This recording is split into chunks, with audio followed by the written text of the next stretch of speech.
मेरे साथ बात करने के लिए संभल सांसद जियाउर रहमान बर्क हैं। सांसद जी, ये हुनर की उपचुनाव के परिणाम आ चुके हैं और चल ही रहे हैं, लगातार चल रहे हैं। आप किस तरीके से देख रहे हैं? देखिए, जिस प्रकार से चुनाव हुआ है, यकीनन हम देख सकते हैं कि अगर निष्पक्ष ये चुनाव होता तो समाजवादी पार्टी बहुत मजबूती के साथ में यहाँ से सीट को जीतती। लेकिन पुलिस प्रशासन का दबाव और एक तरफा वोट डाला गया, समाजवादी पार्टी के लोगों को वोट डालने नहीं दिया गया है। तो इस वजह से चुनाव के अंदर, इस टाइप के चुनाव में कहाँ चुनाव रह गया। तो इसलिए हम तो कह नहीं सकते कि इसमें अगर ईमानदारी से होता तो मैं गारंटी के साथ कह सकता हूँ कि समाजवादी ऐतिहासिक वोटों से जीत। जिस तरीके से चुनाव चल रहा था, समाजवादी प्रत्याशी हाजी रिजवान साहब लगातार प्रशासन का आरोप लगा रहे थे, तो कहीं ना कहीं आपको क्या लगता है कि प्रशासन की कमी रही, या किस तरीके से आप अपनी हार को एक्सेप्ट नहीं कर रहे समाजवादी? और एक तरफ ठाकुर रामवीर सिंह कहते हैं कि हमारा चुनाव निष्पक्ष हुआ है, कहीं कोई पुलिस ने हाथ नहीं उठाया, कहीं किसी को रोका नहीं गया, कहीं किसी महिलाओं को नहीं रोका गया।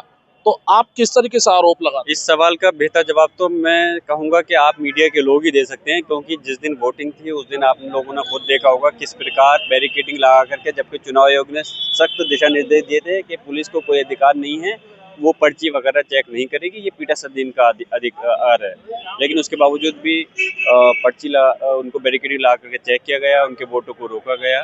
तो इसलिए रही बात, देखिए, जहाँ तक हार जीत तस्लीम करने का सवाल है, संविधान है, हम हमेशा से समाजवादी पार्टी चुनाव जीतती है तो उसका श्रेय भी लेती है, और हारती है तो उसको हार को तस्लीम भी करती है। लेकिन इस टाइम चुनाव हार जीत का कहाँ बचे ही कहाँ है। ये तो इस एक प्रकार से समाजवादी कहाँ, यहाँ पे बीजेपी समाजवादी के बीच चुनाव नहीं था, ये तो बिल्कुल सीधे सीधे पुलिस प्रशासन एक तरह से चुनाव शासन के आदेश पर लड़ रहा था।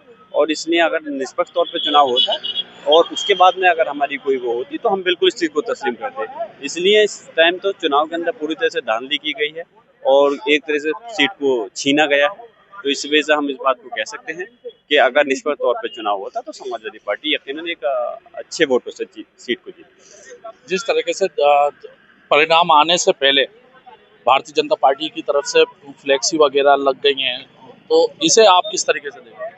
अब ये तो अफसोस की बात है कि पुलिस प्रशासन इस चीज़ को देखे कि जब चुनाव परिणाम आने से पहले ही अगर बीजेपी के लोग एक डिक्लेयर कर दे रहे हैं, तो इसका मतलब कि पुलिस प्रशासन और चुनाव आयोग से ऊपर वो लोग हो गए।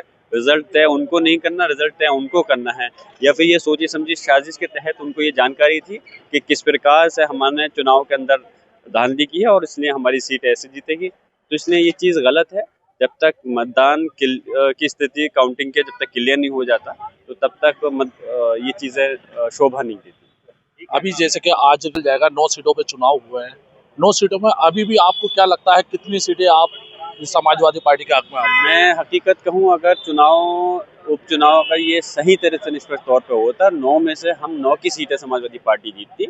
लेकिन जिस प्रकार से वो ही है, धांधलीबाजी की है, लेकिन उसके बावजूद भी हमें उम्मीद है कि हम ज़्यादा से ज़्यादा सीटें इसमें जीत पाएंगे।